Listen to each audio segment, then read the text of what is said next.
السلام علیکم۔ رات کے 8 بجے ہیں۔ یہ ریڈیو پاکستان ہے۔ خبرنامے کے ساتھ میں ہوں عشرت ثاقب اور میں نعیم زبیری۔ سب سے پہلے ایک نظر آج کی خاص خبروں پر۔ وزیر اعظم نے کہا ہے کہ حکومت کی طرف سے دی گئی اعانتوں کا مقصد نادار اور مستحق افراد کو ریلیف اور معاونت فراہم کرنا ہے۔ عمران خان نے خصوصاً طلباء کے لیے ترجیحی بنیاد پر انٹرنیٹ کی آسان اور ملک گیر رسائی یقینی بنانے کی غرض سے ایک حکمت عملی وضع کرنے کی ہدایت کی ہے۔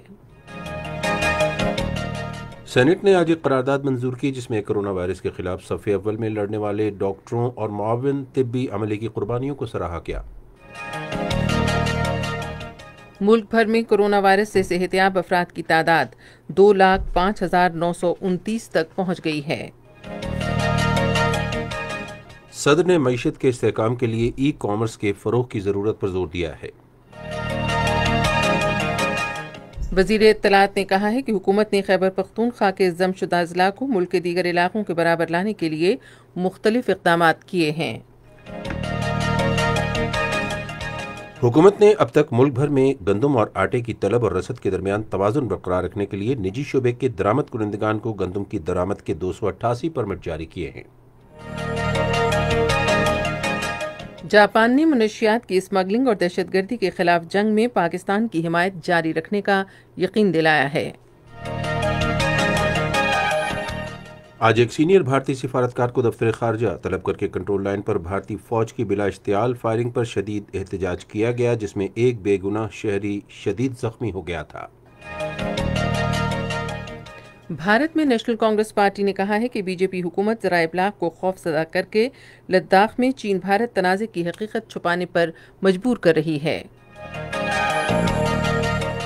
بین الاقوامی کرکٹ کونسل نے کرونا وائرس کی وجہ سے T20 عالمی کپ کرکٹ ٹورنامنٹ ملتوی کرنے کا اعلان کیا ہے جو رواں سال اکتوبر اور نومبر میں آسٹریلیا میں ہونا تھا۔ اور اب خبروں کی تفصیل کے لیے پہلے نعیم زبیری۔ وزیر اعظم عمران خان نے کہا ہے کہ حکومت کی طرف سے دی گئی مختلف اعانتوں کا مقصد غریب اور نادار افراد کو ریلیف اور مدد فراہم کرنا ہے۔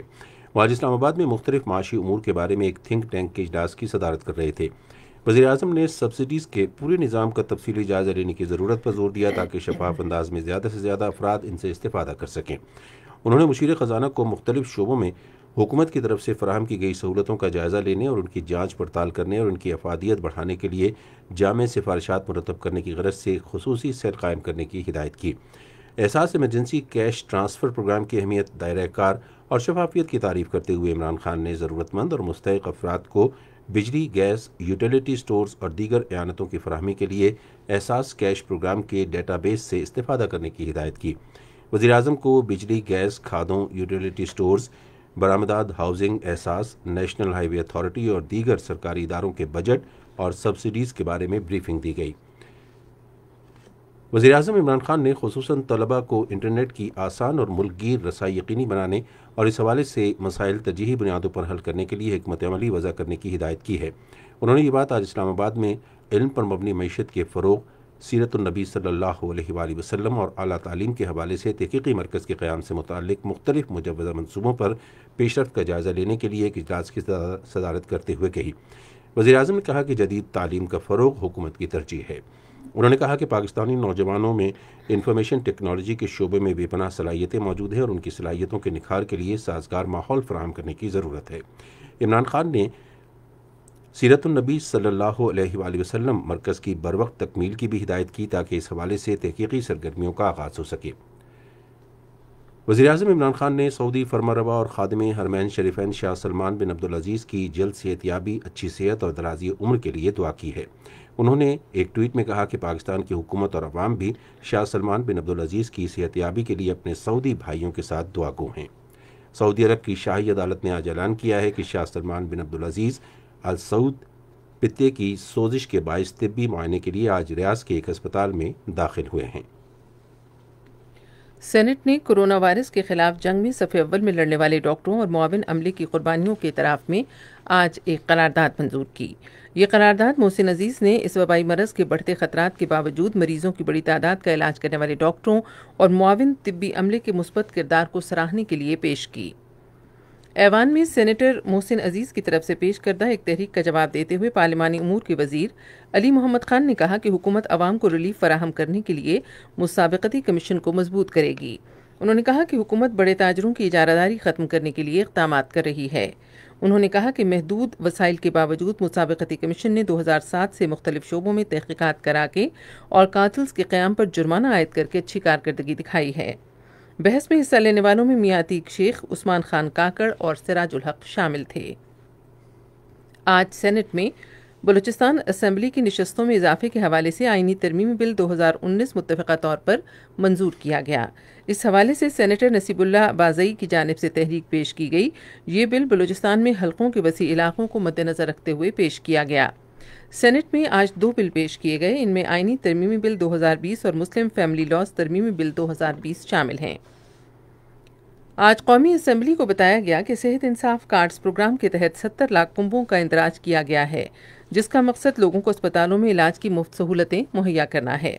صحت کی پارلیمانی سیکریٹری نوشین حامد نے وقفہ سوالات کے دوران ایوان کو بتایا کہ اس پروگرام کے تحت اب تک 3 لاکھ افراد علاج کرا چکے ہیں۔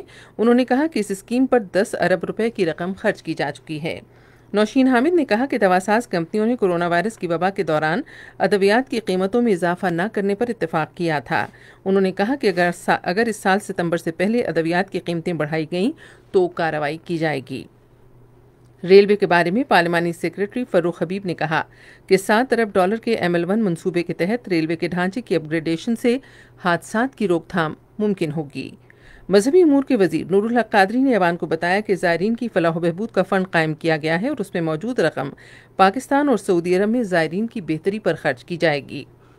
روبینہ خورشید عالم کے توجہ دلہ نوٹس کا جواب دیتے ہوئے مشیر پارلیمانی امور بابر ایوان نے واضح طور پر کہا کہ سرکاری ملازمین کی ریٹائرمنٹ کی عمر کی حد میں 5 سال کی کمی یا پینشن کے خاتمے اور تنخواہوں میں سالانہ اضافے کو روکنے کا کوئی منصوبہ نہیں ہے۔ پارلیمانی امور کے مشیر نے پبلک پروکیورمنٹ ریگولیٹری اتھارٹی ترمیمی آرڈیننس 2020 بھی ایوان میں پیش کیا۔ ایک توجہ دلہ نوٹس کا جواب دیتے ہوئے صحت کی پارلیمانی سیکریٹری نوشین حامد نے کہا کہ حکومت کی کامیاب پالیسی کے باعث ملک میں کورونا کیسز میں کمی آ رہی ہے۔ انہوں نے کہا کہ حالیہ مہینے کے دوران کورونا کیسز مثبت آنے کی شرح کم ہو کر 10% تک آ گئی ہے۔ ایوان کا اجلاس اب کل دوپہر 4 بجے ہوگا۔ ملک میں کورونا وائرس سے صحت یاب افراد کی تعداد میں مسلسل اضافہ ہو رہا ہے اور اب تک 2,05,929 افراد صحت یاب ہو گئے ہیں۔ تازہ ترین اعداد و شمار کے مطابق گزشتہ 24 گھنٹے میں ملک میں مزید 1,587 افراد میں وائرس کی تشخیص ہوئی ہے، جس کے بعد وائرس سے متاثرہ افراد کی مجموعی تعداد 2,65,083 ہو گئی ہے۔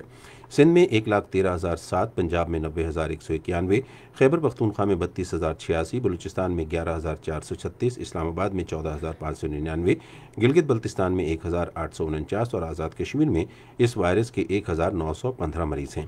ادھر گزشتہ ایک روز میں کرونا وائرس سے مزید 31 اموات کے بعد جاں بحق افراد کی مجموعی تعداد 5,599 ہو گئی ہے۔ اس دوران کورونا کے 19,108 ٹیسٹ کیے گئے۔ دنیا بھر میں کورونا وائرس سے ہلاکتیں 6,09,000 سے تجاوز کر گئی ہیں، جبکہ اس وائرس سے متاثرہ مریضوں کی تعداد 1,40,40,00,000 سے زیادہ ہو گئی ہے۔ امریکہ وبا سے سب سے زیادہ متاثرہ ملک ہے، جہاں 1,43,000 سے زیادہ افراد ہلاک ہو چکے ہیں اور مریضوں کی تعداد 38 لاکھ سے زیادہ ہے۔ برازیل میں اب تک 20 لاکھ سے زیادہ افراد میں وائرس کی تشخیص ہوئی ہے اور 79,000 سے زیادہ اموات ہوئی ہیں۔ دنیا بھر میں وائرس سے متاثرہ 87 لاکھ سے زیادہ مریض صحت یاب ہو چکے ہیں۔ وزیر داخلہ اعجاز احمد شاہ نے عید الاضحیٰ اور محرم الحرام کے دوران کورونا وائرس کے خلاف احتیاطی تدابیر پر سختی سے عمل درآمد کی ضرورت پر زور دیا ہے۔ انہوں نے ان خیالات کا اظہار آج ننکانہ صاحب میں ضلعی ہیڈ کوارٹرز اسپتال میں ایک پناہ گاہ کا افتتاح کرنے کے بعد کیا۔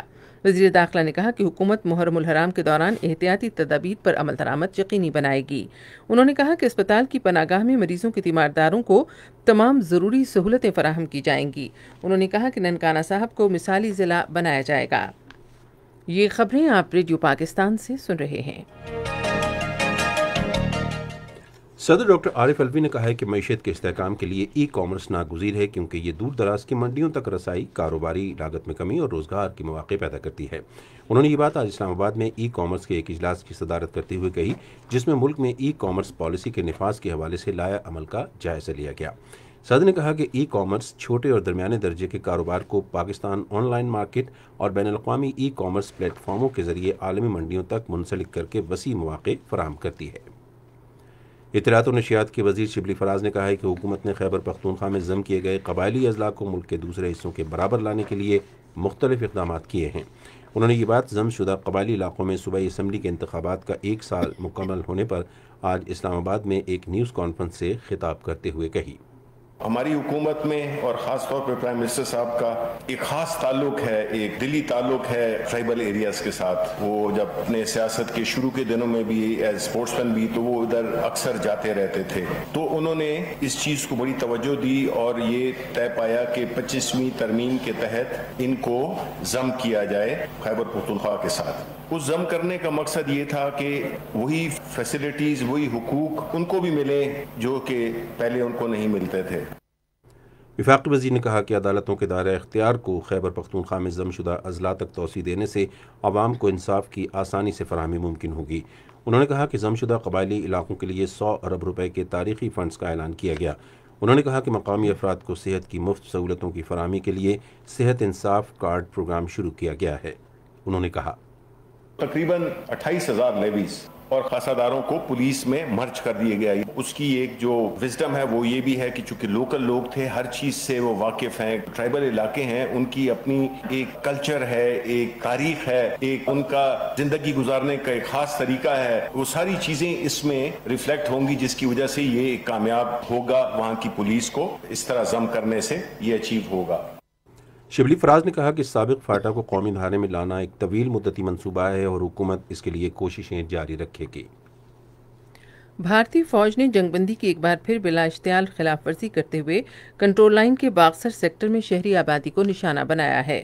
فوج کے شعبہ تعلقات عامہ کے مطابق بھارتی فائرنگ سے مہدی کا گاؤں کا رہائشی 20 سالہ لڑکا شدید زخمی ہو گیا، جسے ضروری علاج کے لیے قریبی اسپتال منتقل کر دیا گیا ہے۔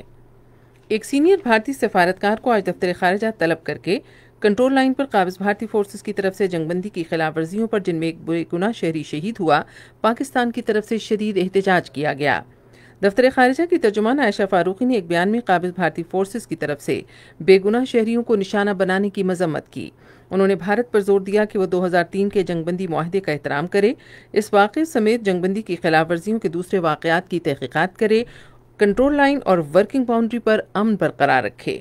بھارت پر زور دیا گیا کہ وہ اقوام متحدہ کے فوجی مبصر گروپ برائے پاکستان اور بھارت کو اقوام متحدہ کی سلامتی کونسل کی قراردادوں کے مطابق اپنا فرض ادا کرنے کی اجازت دے۔ وزیر اعظم کے معاون خصوصی ذوالفقار عباس بخاری نے بیرون ملک مقیم پاکستانیوں سے کہا ہے کہ وہ غیر منظور شدہ ہاؤسنگ سوسائٹیوں میں سرمایہ کاری نہ کریں۔ آج اسلام آباد میں صحافیوں سے گفتگو میں انہوں نے کہا کہ حکومت ایسی کسی سرمایہ کاری کی ذمہ دار نہیں ہوگی، کیونکہ کسی غیر قانونی سرگرمی سے اس کا کوئی تعلق نہیں۔ پاکستان ٹورزم ڈیولپمنٹ کارپوریشن میں اصلاحات کے حوالے سے معاون خصوصی نے کہا کہ پی ٹی ڈی سی میں ڈاؤن سائزنگ ناقابل تنسیق ہے۔ انہوں نے پی ٹی ڈی سی ملازمین سے کہا کہ وہ احتجاج کرنے کے بجائے گولڈن ہینڈ شیک کی پیشکش کو قبول کر لیں، جس سے ادارے میں اصلاحات کا عمل نہیں رکے گا۔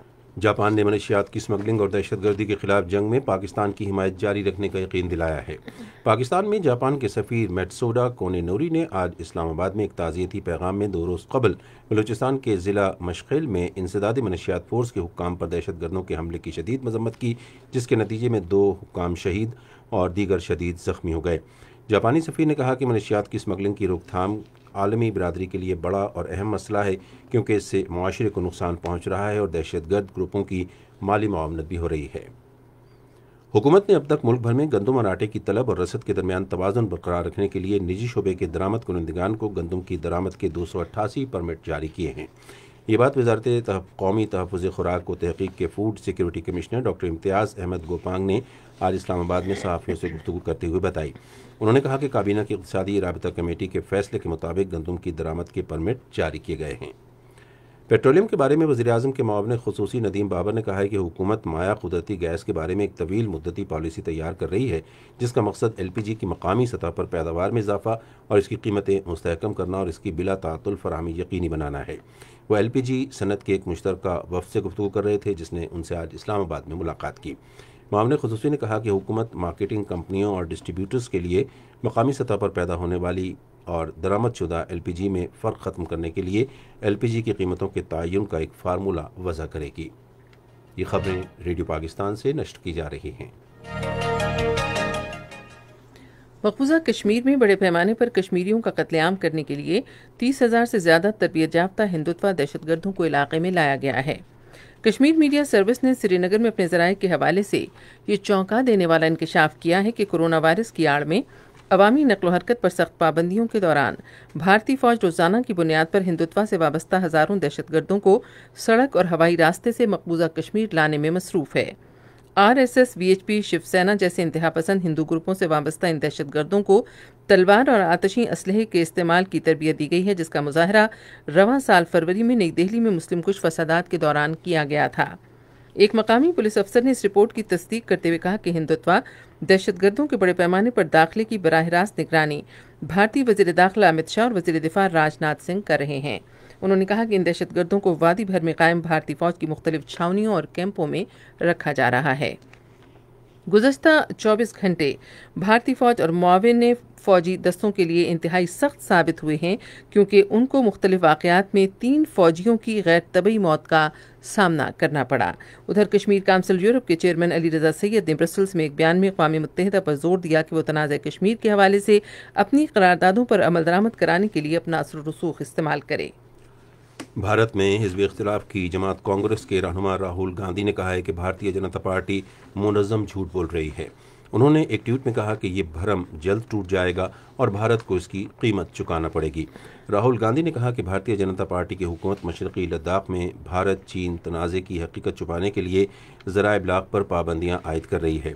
ادھر ایک ویڈیو پیغام میں انہوں نے کہا کہ نریندر مودی کا مضبوط شخص کا من گھڑت تشخص بھارت کی سب سے بڑی کمزوری بن گیا ہے۔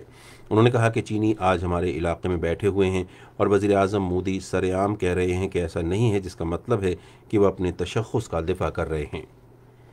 اردن نے خبردار کیا ہے کہ اسرائیل کی طرف سے فلسطینی علاقوں کے انضمام کے مسئلہ فلسطین کے 2 ریاستی حل پر تباہ کن اثرات ہوں گے اور اس سے خطے میں قیام امن کی کوششیں بھی متاثر ہوں گی۔ ان خیالات کا اظہار وزیر خارجہ ایمن صفادی نے مصر کے وزیر خارجہ سمیح شوکری سے ملاقات کے بعد عمان میں صحافیوں سے گفتگو کرتے ہوئے کیا۔ لیبیا کے بحران کے بارے میں ایمن صفادی نے کہا کہ ہم برلن کانفرنس کے نتائج اور قاہرہ اعلامیہ کے تناظر میں لیبیا کی طرف سے کسی تصفیے سے متعلق اقوام متحدہ کی تمام قراردادوں کی حمایت کرتے ہیں۔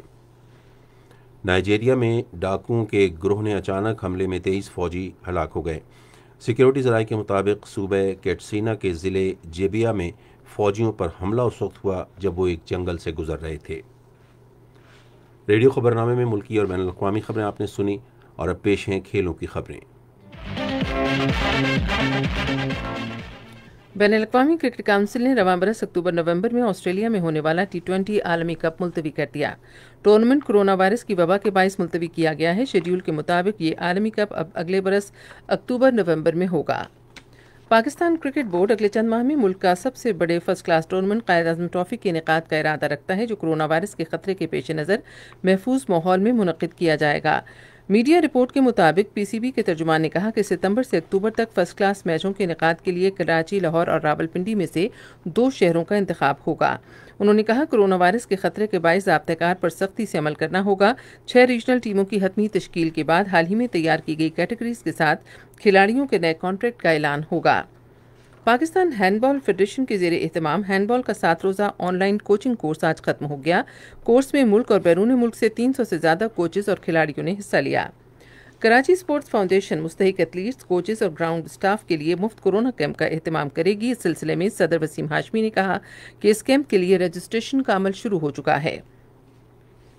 قومی کرکٹ ٹیم کے 17 سالہ فاسٹ بولر نسیم شاہ نے انگلینڈ کے خلاف ٹیسٹ سیریز میں ٹاپ آرڈر کو اپنے نشانے پر رکھ لیا ہے۔ انہوں نے کہا کہ وہ اپنی بالنگ سے گرین شرٹس کے لیے مددگار ثابت ہونے کی کوشش کریں گے۔ سیریز سے کچھ عرصہ پہلے برطانیہ آنے سے فائدہ ہوا اور مقامی کنڈیشنز، وکٹوں اور موسم سے ہم آہنگی ہوئی، جبکہ پریکٹس میچ بھی سود مند ثابت ہو رہے ہیں۔ انہوں نے کہا کہ ان کا ایک ہی ہدف ہوتا ہے کہ وہ فٹنس کو برقرار رکھیں تاکہ میچ میں اچھے نتائج دے سکیں۔ سابق ٹیسٹ کرکٹر سعید اجمل کا کہنا ہے کہ تبدیلیاں تو ماضی میں بھی ہوتی رہیں لیکن نتائج سامنے نہیں آئے۔ اب نیشنل کرکٹ اکیڈمی کے اسٹرکچر میں تبدیلی کی گئی ہے اور نیشنل ہائی پرفارمنس سینٹر بنایا گیا ہے۔ امید ہے کہ اس کے مثبت نتائج سامنے آئیں گے۔ کرکٹ بورڈ نے ری اسٹرکچرنگ کرتے ہوئے شعبہ ڈومیسٹک کرکٹ اور نیشنل کرکٹ اکیڈمی کو ایک کر دیا ہے اور اسے ہائی پرفارمنس سینٹر میں تبدیل کر دیا گیا ہے۔ جہاں نئی تعیناتیاں کی گئی ہیں، وہاں سابق test cricketer Nadeem Khan director high performance centre مقرر کیے گئے ہیں۔ چین کے 2 مرتبہ کے اولمپک چیمپئن اور دنیائے بیڈمنٹن کے اب تک کے سب سے بڑے کھلاڑی لن ڈین نے اپنی 36 سال کی عمر میں ریٹائرمنٹ کا اعلان کر دیا ہے۔ اس طرح بیجنگ 2008 اور لندن 2012 کے کھیلوں میں طلائی تمغہ جیتنے والے لن ڈین 2020 ٹوکیو اولمپک میں شریک نہیں ہوں گے۔ ایشین چیس فیڈریشن کے زیر اہتمام online Asian center senior chess championship جاری ہے۔ ایونٹ میں پاکستان سمیت 50 سے زیادہ ایشیائی ملکوں کے مرد اور خواتین کھلاڑی اس میں حصہ لے رہے ہیں۔ ان ملکوں کو 7 زونز میں تقسیم کیا گیا ہے۔ پاکستان کو 3.2 زون میں بنگلہ دیش، بھوٹان، مالدیپ، سری لنکا، نیپال اور افغانستان کے ساتھ رکھا گیا ہے۔ اب تجارتی خبریں۔ پنجاب کے سینئر صوبائی وزیر عبدالعلیم خان نے کہا ہے کہ مالی سال 2020 میں غیر ملکی سرمایہ کاری میں 88% اضافہ ایک نیک شگون ہے۔ لاہور میں مختلف وفود سے گفتگو کرتے ہوئے انہوں نے کہا کہ چین اور ناروے جیسے ممالک کی طرف سے پاکستان میں نئے منصوبوں میں سرمایہ کاری سے روزگار کے مواقع پیدا ہوں گے اور ملک کی معیشت تیزی سے ترقی کرے گی۔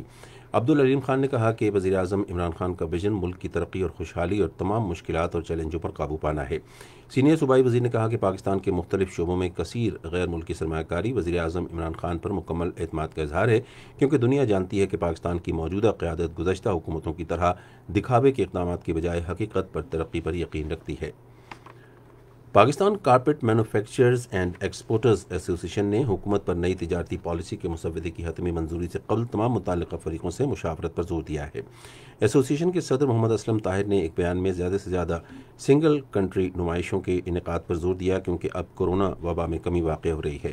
انہوں نے بین الاقوامی نمائشوں میں پاکستانی وفود کی شمولیت کو یقینی بنانے کے لیے حکومت سے تعاون کرنے پر بھی زور دیا۔ ٹیکس گوشوارے جمع کرانے کے بڑھتے ہوئے رجحان کے پیش نظر بینکوں سے آن لائن لین دین پر ود ہولڈنگ ٹیکس کی وصولی میں 35% کمی ہوئی ہے۔ ایف بی آر کے مطابق گزشتہ مالی سال کے دوران بینکوں سے آن لائن لین دین پر 7.5 ارب مالیت کا ود ہولڈنگ ٹیکس وصول کیا تھا۔ پاکستان کاٹن جنرز ایسوسی ایشن کی سینٹرل ایگزیکٹو کمیٹی کی 15 خالی نشستوں پر انتخابات رواں سال 21 دسمبر کو ملتان اور کراچی میں ہوگا۔ نئے منتخب ارکان کے ناموں کا اعلان 22 ستمبر کو ہوگا، جبکہ ایسوسی ایشن کے چیئرمین، سینئر نائب چیئرمین اور نائب چیئرمین کا انتخاب 23 ستمبر کو کیا جائے گا۔ ایسوسی ایشن کا سالانہ اجلاس 30 ستمبر کو ملتان میں ہوگا۔ پاکستان اسٹاک ایکسچینج میں آج تیزی کا رجحان دیکھا گیا کہ ایس&پی 100 انڈیکس 319.72 پوائنٹس کے اضافے کے بعد مارکیٹ کے اختتام پر 37,650.57 پوائنٹس پر بند ہوا۔ مجموعی تجارتی حجم 553.817 ملین سے زائد حصص ریکارڈ کیا گیا۔ آج مجموعی طور پر 414 کمپنیوں کے حصص کا لین دین ہوا۔ رفان میز کمپنی کے حصص کی قیمتوں میں سب سے زیادہ 200 روپے کا اضافہ، جبکہ نیسلے پاکستان کے حصص کی قیمتوں میں 150 روپے کی کمی ہوئی۔ نیشنل بینک کے اعلان کے مطابق روپے اور دیگر غیر ملکی کرنسیوں کے درمیان شرح تبادلہ امریکی ڈالر قیمت خرید 165 روپے 63 پیسے اور قیمت فروخت 169 روپے 48 پیسے، یورو 189 روپے 10 پیسے اور 193 روپے 54 پیسے، سعودی ریال 44 روپے 14 پیسے اور 45 روپے 20 پیسے، جاپانی ین قیمت خرید 1 روپے 54 پیسے اور قیمت فروخت 1 روپے 57 پیسے۔ آج کراچی میں 10 گرام سونے کی قیمت 95,379 روپے رہی۔ کراچی پورٹ ٹرسٹ پر گزشتہ 24 گھنٹے کے دوران 1,08,148 میٹرک ٹن سامان کی نقل و حمل ہوئی۔ اور اب کچھ خبریں فن کی دنیا سے متعلق۔ کنٹمپرری آرٹ اسٹوڈیوز کورونا وبا کی صورتحال میں لوگوں کو فنی سرگرمی میں مشغول کرنے کے لیے اگلے ماہ کی 10 تاریخ کو خط کوفی میں خطاطی کے مقابلے کا آن لائن اہتمام کرے گا۔ لوک ورثہ نے اعلان کیا ہے کہ دونوں عجائب گھر کل سے عوام کے لیے کھلیں گے۔ سرکاری نوٹیفیکیشن کے مطابق حکومت کے لاک ڈاؤن کے تناظر میں ہیریٹیج میوزیم اور یادگار پاکستان کو عوام کے لیے ہفتے کے 3 دن صبح 10 سے شام 7 بجے تک کھولا جائے گا۔ اداکار افتخار ٹھاکر نے کہا ہے کہ میری نظر میں معاشرے کی اصلاح کی جس قدر آج ضرورت ہے اس سے پہلے کبھی نہیں تھی۔ انہوں نے کہا اگر ہم لوگ انفرادی اور اجتماعی جائزہ لیں تو کوئی بھی شخص اپنا کردار ادا کرنے کو تیار نہیں۔ انہوں نے کہا میڈیا، فلم، ٹی وی اور تھیٹر کے پلیٹ فارم کو استعمال میں لاتے ہوئے اصلاحی پروگرام تیار کرے۔ گلوکار اور سماجی کارکن شہزاد رائے نے گلوکارہ نازیہ حسن کے مشہور گانے زندگی کے چند بول گنگنا کر مداحوں کے دل جیت لیے ہیں۔ انہوں نے سوشل میڈیا پر ایک ویڈیو پوسٹ کی جس میں وہ نازیہ حسن کو یاد کرتے ہوئے ان کا مشہور گانا گنگنا رہے ہیں۔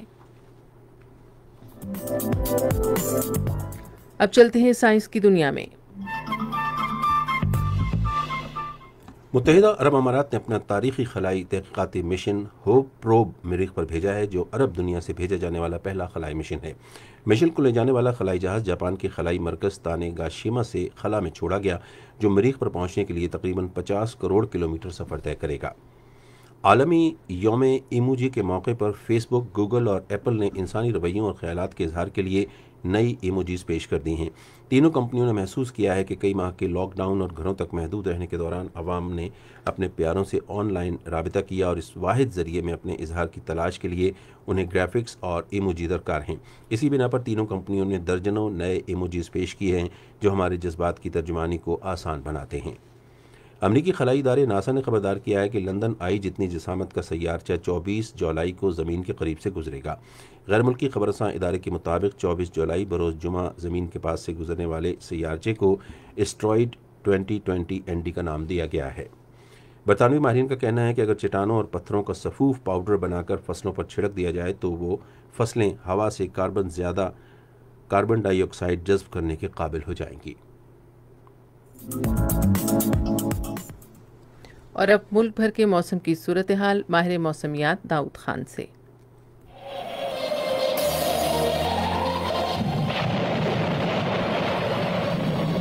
گزشتہ 24 گھنٹوں کے دوران اسلام آباد، بالائی اور وسطی پنجاب، بالائی خیبر پختونخوا، کشمیر، گلگت بلتستان اور زیریں سندھ میں بارش ہوئی۔ آئندہ 24 گھنٹوں کے دوران بلوچستان کے بیشتر اضلاع میں موسم گرم اور مرطوب رہے گا، تاہم بارخان، جوب، لسبیلا، خزدار، لورالائی اور ملحقہ علاقوں میں گرج چمک کے ساتھ بارش کا امکان ہے۔ سندھ کے بیشتر اضلاع میں موسم گرم اور مرطوب رہے گا، تاہم کراچی سمیت ساحلی علاقوں میں ہلکی بارش کی توقع ہے۔ اس دوران بالائی سندھ کے بعض اضلاع میں تیز ہوا اور گرج چمک کے ساتھ بارش کا امکان ہے۔ پنجاب کے بیشتر اضلاع میں تیز ہواؤں اور گرج چمک کے ساتھ بارش کا امکان ہے، جبکہ لاہور، قصور، فیصل آباد، گجرانوالا، ناروال، سیالکوٹ، جہلم اور راولپنڈی میں بعض مقامات پہ مسلسل بارش کی توقع ہے۔ خیبر پختونخوا کے بھی بیشتر اضلاع میں تیز ہواؤں اور گرج چمک کے ساتھ بارش کا امکان ہے۔ اس دوران دیر، سوات، بنیر، بیٹا آباد، شانگلہ، مانسہرہ، مردان، سوادی، نوشہرہ اور پشاور کے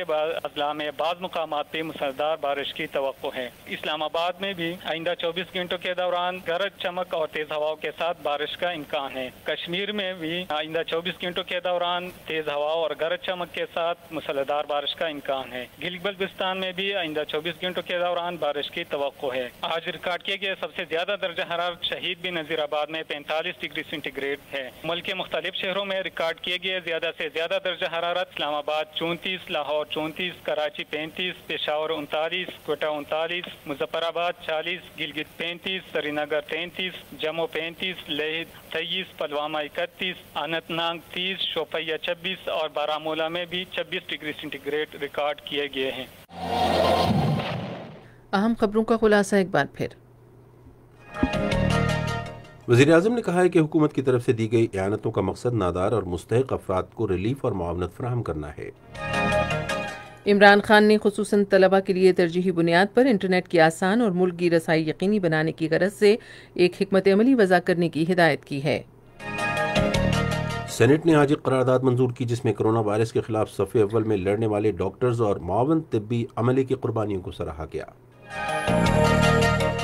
صدر نے معیشت کے استحکام کے لیے ای کامرس کے فروغ کی ضرورت پر زور دیا ہے۔ بین الاقوامی کرکٹ کونسل نے کرونا وائرس کی وجہ سے T20 عالمی کپ کرکٹ ٹورنامنٹ ملتوی کرنے کا اعلان کیا ہے، جو رواں سال اکتوبر اور نومبر میں آسٹریلیا میں ہونا تھا۔ خبرنامہ آپ نے سنا۔ پینل انجینئر تھے فرحان علی، سپروائزر شعبہ اردو منصور الرشید، مدیر ہوم ڈیسک مقصود الرحمان خٹک، مدیر فورن ڈیسک نور حسین چند، مدیر کھیل سائنس فن اور تجارتی خبریں عائشہ افتخار، کوآرڈینیشن ایڈیٹر محمد عباس، مدیر اعلیٰ لیاقت سعید اور نگران اعلیٰ عبدالہادی مایار۔ پیشکش شعبہ خبر ریڈیو پاکستان۔ مزید خبروں اور تجزیوں کے لیے ہماری ویب سائٹ ہے radio.gov.pk۔ اور آپ ریڈیو پاکستان کے آفیشیل فیس بک پیج ریڈیو پاکستان نیوز پر خبرنامے کی براہ راست ویڈیو اسٹریمنگ بھی ملاحظہ کر سکتے ہیں۔ اسی کے ساتھ خبرنامہ ختم کرتے ہوئے ہم اپنی تمام نیوز ٹیم کے ساتھ آپ سے اجازت چاہتے ہیں۔ اللہ نگہبان۔